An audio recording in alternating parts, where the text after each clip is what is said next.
Meus irmãos, a paz do Senhor e Salvador Jesus Cristo, graças a Deus, aqui nós estamos mais uma vez, com mais uma lição da nossa Escola Bíblica Dominical, classe dos adolescentes.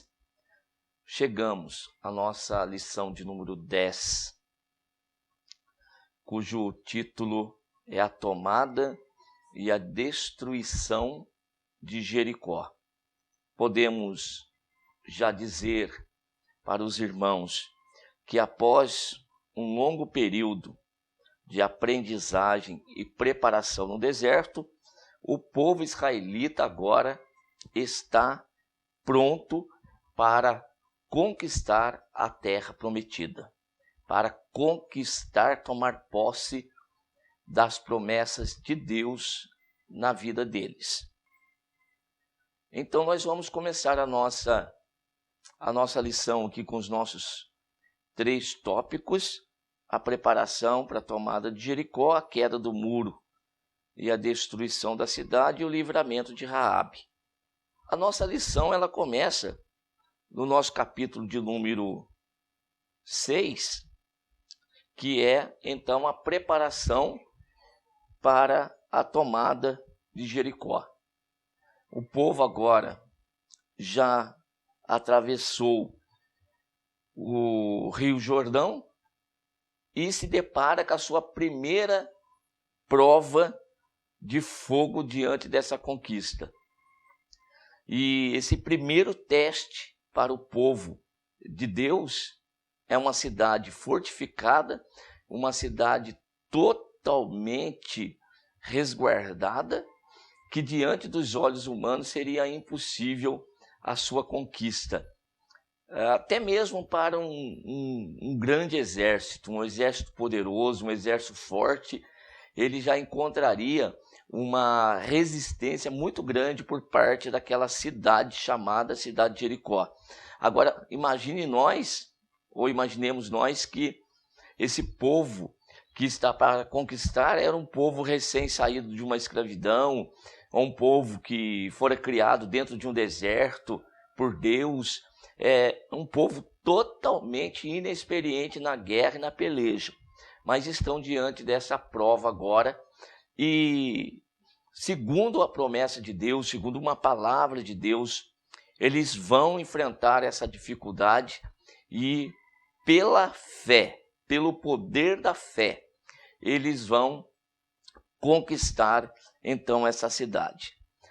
É muito importante nós destacarmos na nossa lição que as estratégias, elas sempre são de Deus.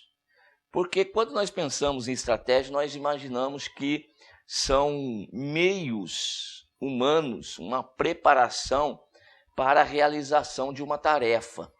E aqui, junto com Deus na batalha, estas estratégias elas não podem ser humanas. Por quê? Elas não funcionam no mundo espiritual. São totalmente diferentes de uma batalha física com uma batalha que é espiritual. Embora essas batalhas do Senhor elas se materializem, elas se apresentam no mundo físico, todavia são batalhas espirituais. Elas têm aqui um cunho de ensinamento espiritual para nós. E é importante nós observarmos isso.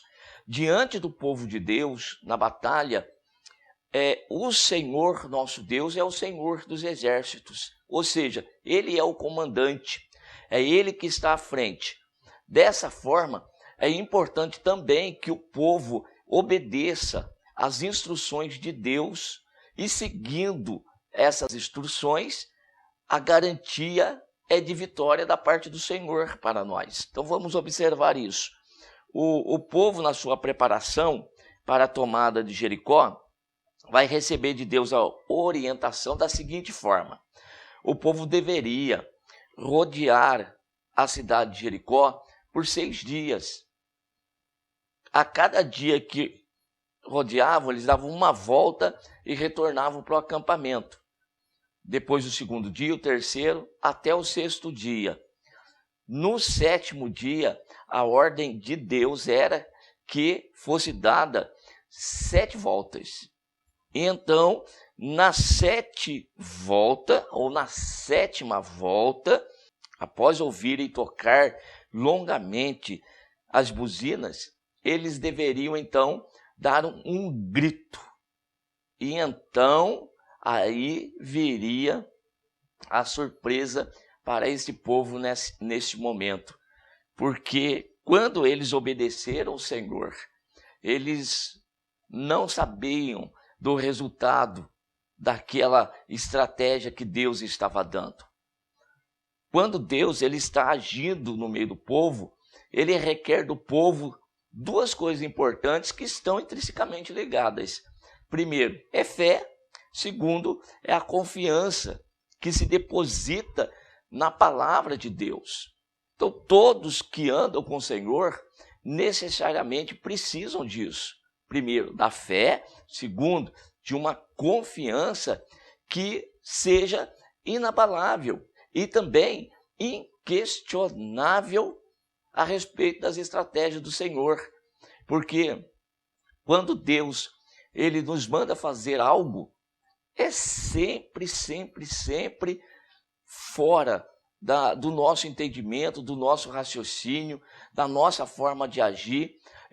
O Senhor, ele veio exatamente para quebrar esse nosso paradigma. Existe isso para nós, humanos, homens nessa terra. Gostamos de fazer tudo bem calculado, bem medido, bem esquematizado, e já queremos ver o resultado antes mesmo de colocar em prática. Ou seja, nós desenhamos, projetamos e numa escala menor, nós já enxergamos, nós já visualizamos o resultado. Com Deus é diferente. Com Deus nós andamos por fé.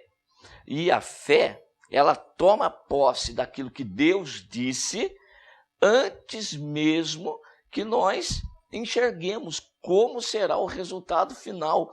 E isto aqui, meus amados irmãos, é o lado gostoso, prazeroso de viver a fé e a confiança no Deus Todo-Poderoso. Nós não sabemos o resultado final, nós não sabemos como se dará a vitória, porém nós cremos. Nós acreditamos naquilo que Deus está falando.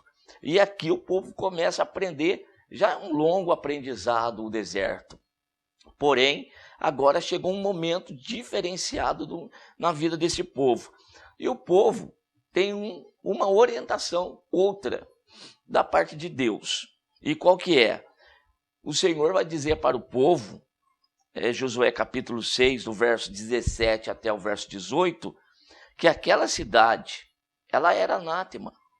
E tudo quanto estava na cidade também era anátema. Fora a casa de Raabe. Esta aqui tinha uma promessa da parte de Deus. E nós vamos ver no terceiro tópico. Como que a pessoa, a casa que é detentora de uma promessa de Deus, alcança o livramento da parte do Senhor. Isso também é extraordinário. O povo, agora, com a estratégia e com a orientação de Deus, parte para a execução do plano, parte para a execução da estratégia. O povo vai fazer exatamente como o Senhor mandou.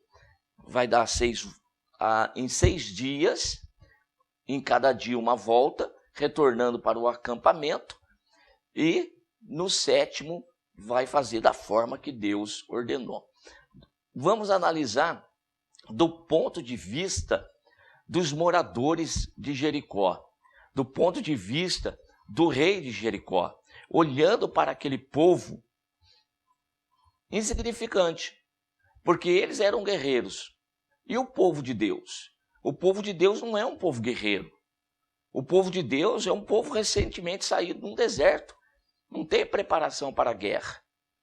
E quando é certo, né, que eles estavam, como eles estavam sob uma ameaça inimiga, o povo de Jericó está lá observando, para ver como que eles vão agir ou reagir em relação ao povo de Israel. Agora, imaginemos nós, o povo de Jericó, o rei de Jericó, o exército de Jericó, observando aquele povo dando volta na cidade durante 6 dias e a cada dia retornando ao acampamento. Não existe no meio do povo cavalos, não tem no meio do povo carros de guerra, não existe nada de força bélica no meio do povo que pudesse aparentemente amedrontar o povo de Jericó. Então não existe nada. Desta forma, o povo de Jericó, a cidade de Jericó, estão seguros, totalmente seguros. Olhando para o povo de Israel naquela situação, uma possibilidade, como que eles entrariam naquela cidade daquela forma, sem nenhuma arma poderosa que pudesse destruir os muros ou destruir os portões daquela cidade, sem condições. E daí eu já faço uma observação com vocês e quero lembrá-los de um texto dos Salmos de número 20 e verso 7. Ele é um salmo que é bem conhecido de todos nós. O Salmo 20, o verso 7. Uns confiam em carros e outros em cavalos, mas nós faremos menção do nome do Senhor, nosso Deus. Não faz parte aqui da nossa lição, pois nós estamos numa lição temática, nós não estamos estudando o livro de Josué, propriamente dito. E dessa forma, eu posso também fazer uma observação com o texto ainda de Josué, capítulo de número 11, uma vez que nós não vamos passar por ele, mas eu quero fazer menção, porque ele é o contexto histórico dos Salmos de número 20, verso 7, que eu acabei de fazer a leitura com vocês. E Josué capítulo 11 e o verso 6, que está tratando ainda das conquistas. Jericó é a primeira, mas segue-se a conquista da terra pelo povo de Deus. E aqui no capítulo 11 do livro de Josué, diante dessas conquistas da terra, Deus faz uma proibição, coloca uma proibição para o povo de Deus. E isso está no verso 6. Disse o Senhor a Josué: não temas diante deles, porque amanhã, esta mesma hora, eu os darei todos feridos diante dos filhos de Israel, e os seus cavalos jarretarás, e os seus carros queimarás a fogo. Verso de número 9. Fez-lhes Josué como o Senhor lhe dissera. Os seus cavalos jarretou e os seus carros queimou a fogo. Ora, jarretar era cortar um nervo, um tendão da pata traseira, da perna traseira do cavalo, de modo a impossibilitá-lo para a guerra. Por que Deus está fazendo dessa forma? Para que o povo de Deus, conquistando as terras, não viesse tomar as armas daquele povo e quisessem se fortalecer pelas armas humanas. Esta é uma proibição clara da parte de Deus. O seu povo não batalha com as armas carnais, não batalha, o povo não batalha com armas humanas. Isso aqui nós vamos também estudar no Novo Testamento. Paulo é enfático nisso, que as nossas armas da nossa milícia, elas não são carnais, mas poderosas em Cristo para a destruição das fortalezas. Então, embora nós estejamos num mundo que é também físico, batalhamos no mundo físico, todavia, as nossas batalhas, as nossas armas, elas são poderosas em Cristo. Ou seja, as nossas armas são espirituais.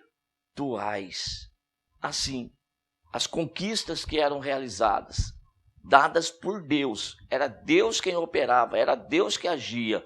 O povo deveria sempre confiar em Deus, sempre depender de Deus, nunca ajuntar para si armas, carros e cavalos. Desta forma, o salmo que li, verso 7 do salmo número 20, uns confiam em carros e cavalos. Estes uns são os homens da terra, homens que não esperam em Deus, não dependem de Deus, não confiam em Deus. Mas o povo do Senhor faz menção do seu poderoso nome. E quando o nome do Senhor ele é invocado, não há impossível para Deus. Faz parte dessa nossa primeiro tópico da lição. Para Deus não há impossível. Operando o Senhor, quem impedirá? A lição dessa tomada e destruição de Jericó já deixa duas lições importantíssimas. Primeiro, a grande manifestação do poder de Deus. E isso encorajaria ainda mais o povo a continuar a conquista. E outra, observar a obediência também às ordens de Deus, tanto para as estratégias quanto para as proibições de Deus, como é o caso da cidade de Jericó, que, como já dissemos, era uma cidade anátema e que dela não poderia ser tomado absolutamente nada. Os materiais, ou o metal, todos os metais preciosos da cidade deveriam ser consagradas a Deus. O nosso segundo tópico trata então da queda do muro e a destruição da cidade propriamente dita. Após então a obediência à estratégia do Senhor, o povo, embora diante dos inimigos, incapazes, ineficazes contra aquela grande muralha, mas o nosso Deus, o Deus do impossível, entrou na guerra, entrou na peleja. E quando Deus entra na peleja, não tem o que possa resistir ao nosso Deus. A muralha, após o povo ter gritado no 7º dia, 7ª volta, toque das buzinas, o povo gritou. E então o povo estava ao redor da muralha, cada um de frente com a sua parte da muralha. Quando eles gritaram, o poder de Deus se manifestou de uma tal maneira que aqueles muros largos, tão largos, que tinham casas construídas, haviam casas construídas sobre aquele forte muro. E então, no grito do povo, o poder de Deus destruiu aquele muro. Houve uma grande explosão, por certo, né? E o muro foi implodido. Desceu todo aquele muro. No que o muro ruiu, todos aqueles que estavam de frente invadiram a cidade e conquistaram a cidade de Jericó. Destruíram tudo. E a ordem de Deus era para matar, desde aquele que mama até o mais velho, homens e animais. Você que me ouve nesse momento pode achar até estranho isso. Uma ordem da parte de Deus. Eu te explico, porque isso aqui é uma figura da situação do homem distante de Deus, vivendo no pecado. A Bíblia nos diz que o salário do pecado é a morte. E aquele povo cananeu era um povo que vivia cometendo abominações diante dos olhos de Deus. Feitiçarias, idolatrias, tantas coisas abomináveis, contrárias à vontade de Deus. E todo pecado atrai a ira de Deus. E Deus nos deixa aqui, através disso, esta lição. Assim como o povo de Deus conquistou aquela terra, aquela cidade e posteriormente toda a terra, trazendo juízo sobre aquela terra, anunciando que o nosso Deus requer santidade, separação, e que o único Deus que deve ser adorado, ser engrandecido, reconhecido a sua grandeza, é o Criador dos céus e da terra. Não existe outro Deus senão o Senhor, Criador dos céus e da terra. E então, todos aqueles que andam contrário a isso, existe um juízo de Deus preparado. Assim como o Senhor fez aqui em Jericó, já havia mostrado para outras gerações, por exemplo, através de Noé, destruindo todo mundo de então, com as águas do dilúvio, por causa do pecado do povo, abominações que eram cometidas diante de Deus. Nós vamos ver o mesmo juízo de Deus em Sodoma e Gomorra. Deus traz juízo, por quê? Por causa das abominações daquela cidade, daquela região. Coisas terríveis eram cometidas diante de Deus. E Deus, então, traz o juízo. Salário do pecado é morte. Mas existe uma esperança para aquele que anda distante de Deus? Sim, existe uma esperança. E é o terceiro tópico que nós vamos ver. Mas antes que entre nesse terceiro tópico, eu quero destacar uma parte do muro. Esta parte que estava a casa de Raabe. Aquela mulher, uma prostituta, uma meretriz, que havia protegido os espias que em um tempo passado havia entrado naquela cidade para espiar. Um enviado de Josué, um enviado de Deus. E aquela mulher reconheceu que o Deus Todo-Poderoso, que era o Deus daqueles homens, realmente destruiria aquela cidade. E que nada escaparia ao seu juízo. E ele executaria a sua vontade. Aquela mulher, então, vai se converter a Deus. Aquela mulher, ela crê no poder de Deus. E ao crer em Deus, confessar que o Senhor era o Deus Todo-Poderoso, ela então resolveu rogar àqueles homens que poupasse a sua vida. Então, quando o muro cai, a parte do muro onde estava aquela casa foi poupada. A casa de Raabe ficou a parte do muro intacta. Ela colocou um fio, um pano, um cordão cor de escarlata, em sinal que ali era a sua casa. E o Senhor nosso Deus poupou aquela casa. E daí então nós entramos no terceiro tópico, o livramento de Raabe. Quando o povo invade aquela cidade, tudo é destruído. Os homens são mortos e aquela mulher é recolhida, ela é guardada. E o destaque então para esse terceiro tópico está exatamente na fé que aquela mulher demonstrou diante de Deus. Não só a fé, mas também a obra que veio posteriormente à sua fé. Que obra que foi? De guardar aqueles espias e de pedir pela sua vida e pela vida da sua família, pela vida dos seus pais. Quando aquela mulher confessa o Senhor e toma essa atitude, Deus ouviu dos altos céus. E no meio do juízo de Deus, aquele que tem fé é poupado. Assim nós podemos fazer uma aplicação muito clara para nós nos dias de hoje. O mundo hoje está debaixo do juízo de Deus. Quantas coisas abomináveis esse mundo tem cometido. Deus está pronto para trazer um grande e último juízo sobre a face dessa terra. O apóstolo Pedro diz que essa terra ela está reservada como um tesouro para o dia do juízo. O Senhor Jesus, quando se manifestar nas nuvens dos céus e tirar o seu povo dessa terra, isto aqui será destruído. O fogo consumirá, o fogo do juízo de Deus destruirá essa terra.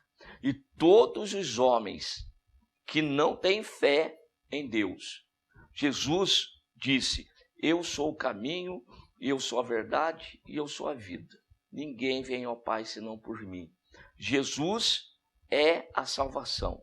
Assim como eu mencionei, a época de Noé, que quem estava na arca foi poupado. Hoje, também.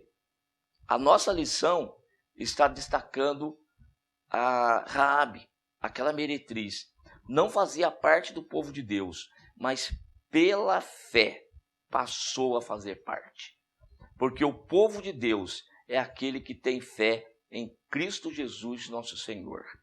Todos aqueles que confessarem a Jesus Cristo como seu único Salvador, se com tua boca confessares a Deus, no teu coração crê que Ele é o Salvador, então você será salvo. Você alcançará também a salvação na pessoa de Cristo Jesus.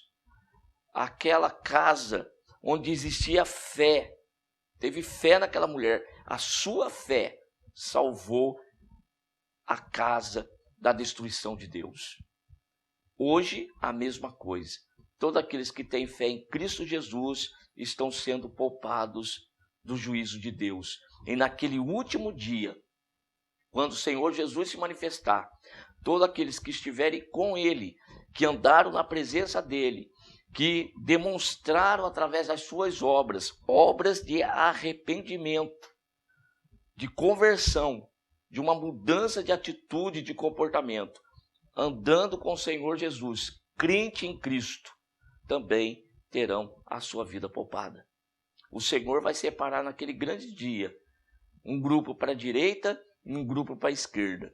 Os da direita, então, receberão a promessa, subirão para os céus de glória para estar com Ele. E os da esquerda receberão o juízo eterno. Serão destruídos junto com essa terra. Não haverá misericórdia naquele dia. O tempo se chama hoje. Hoje é a oportunidade que o homem tem, que nós temos, de estar guardado em Cristo Jesus, nosso Senhor. Ele é a arca, Ele é também o lugar de proteção, Ele é o cumprimento dos Salmos 91, verso 1, o esconderijo do Altíssimo. Então nós precisamos estar em Cristo Jesus, nosso Senhor. Para nós, o encerramento da nossa lição é para mostrar que o Senhor Jesus, Ele, através da igreja, está conquistando a terra. Quem pertence ao Senhor está nesse trabalho de conquista. Não é um interesse de Deus, terra, mas pessoas. Estamos pregando o Evangelho e estamos resgatando as pessoas das trevas e trazendo para a maravilhosa luz de Cristo. Através do anúncio do Evangelho, aqueles que estão recebendo e crendo estão sendo guardados em Cristo Jesus, nosso Senhor. E estão sendo poupados e reservados, porque virá o juízo do Senhor. Virá um dia de juízo. E todos aqueles que estiverem assim também, como esta mulher que teve fé e a sua casa foi poupada, o Senhor também poupará aqueles que são dele naquele dia. Então, repito, essa lição nos traz esse juízo, nos traz essa lição de conquista da terra e daqueles que vão sendo, aqueles que vão crendo no poder de Deus, estão sendo salvos. A prova está aqui nessa mulher, que era uma prostituta, era uma pessoa que tinha uma vida que não era aceitável diante daquela sociedade, tá? Então veja que era uma pessoa que era pior do que aquela sociedade, porque aquela cidade não era bem vista diante dos olhos de Deus. Assim como aquela mulher também. Mas através da sua fé, ela pôde alcançar o perdão dos seus pecados. Esta é a mensagem do Evangelho. Então, há oportunidade para todos. E você que está me assistindo, de repente pode estar se perguntando: a minha vida é uma vida miserável, é uma vida depravada. Tenho eu uma oportunidade diante de Deus? A resposta está aqui. Se você pegar a sua Bíblia e ler o capítulo 6 do livro de Josué, você vai perceber que existe oportunidade. O Senhor está dando. E a sua forma de alcançar a salvação é a fé em Cristo Jesus, nosso Senhor. Assim nós terminamos a nossa lição de número 10, a tomada e a destruição de Jericó. E que nós possamos aprender bem essas lições que aqui foram passadas. Lembrando que o Senhor, Ele está agindo. O Senhor está trabalhando através da sua igreja na terra. E todos aqueles que, como disse, têm fé em Cristo Jesus, serão poupados. E do povo de Deus, o que Deus está requerendo? Quando o Senhor mandar fazer, de uma forma, obedeça ao Senhor. Creia nele, confie nele, porque dele é que vem a nossa vitória. Que Deus abençoe a todos em nome de Jesus. Amém.